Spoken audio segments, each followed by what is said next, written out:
Well, there are many people who can be blamed for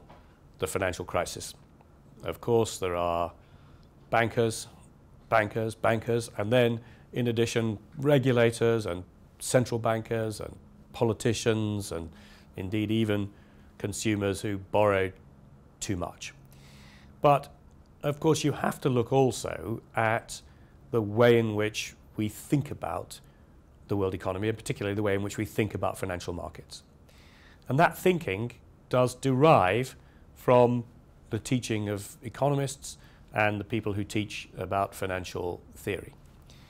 And I think we can now see that the principal model of thought was based on rational expectations on the one hand and efficient markets on the other.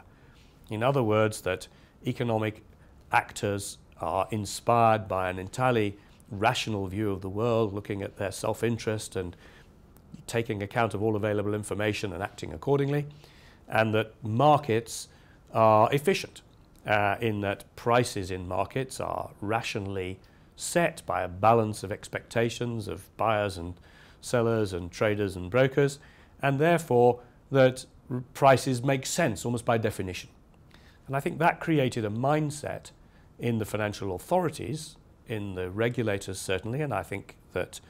when I was a regulator I was affected by this too, which gave you to think, well, even if I may think that some of these prices look crazy to me, how can houses be worth that much? How can these securitizations be trading at these levels? That I must be wrong because there are willing buyers and willing sellers trading at those prices, so who are we to say that they are irrational or crazy or something needs to be done about them? I think we can now see that financial markets are even more prone to bubbles, to irrational exuberance, to coin a phrase. George Soros has talked about reflexivity, that a lot of the time when you look at market prices, you're just looking at yourself in the mirror, and there's a lot of herd behavior goes on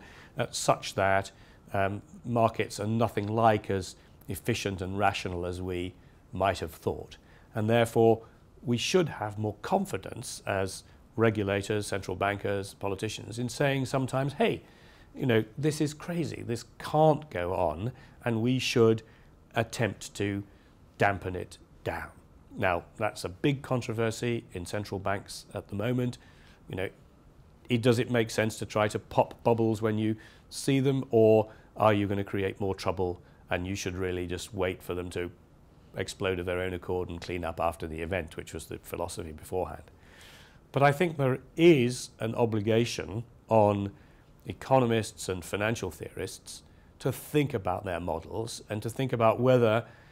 they do need amendment in the light of what's gone on, and are there ways in which the real world can intrude a little bit more onto the models which are taught in economics departments and in business schools. I think that's underway selectively in more places, some in more places than others, but I think we will come out of this with a more real world way of thinking about financial markets, and that will be helpful.